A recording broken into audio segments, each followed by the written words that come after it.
அனைவருக்கும் வணக்கங்க. ஏற்கனவே நம்ம ஒரு வீடியோவில் பார்த்தோம், 8 தொகையும் 10 பாட்டும் பார்த்தோம். அந்த 8 தொகை நூறுபா பார்த்தோம். அந்த 8 தொகை நூறுபாவில் நூல்கள் 8 நூல்கள் இருக்குது. அகம் சார்ந்த நூல்கள் 5 பாருங்கள். நற்றிணை, குறுந்தொகை, அகநானூறு, கலித்தொகை, ஐங்குறுநூறு. இது அகம் சார்ந்த நூல். அகம் சார்ந்த நூல் அப்படின்னா தலைவன் தலைவி இல்லறம் நடத்தும் பாங்கையும், தலைவன் தலைவி அவங்களுடைய காதல் வாழ்க்கையை பற்றியும் கூறுவது தான் அகம் சார்ந்த நூல். அடுத்தது புறம் சார்ந்த நூல்கள் 2, பதிற்று 10, புறநானூறு.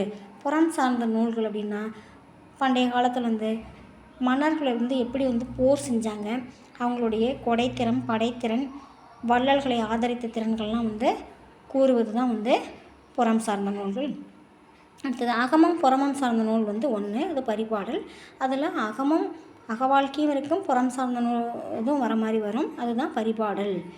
இந்த வீடியோ உங்களுக்கு பிடிச்சிருந்ததுன்னா லைக் பண்ணுங்கள், ஷேர் பண்ணுங்கள், சப்ஸ்கிரைப் பண்ணுங்கள். நன்றி, வணக்கம்.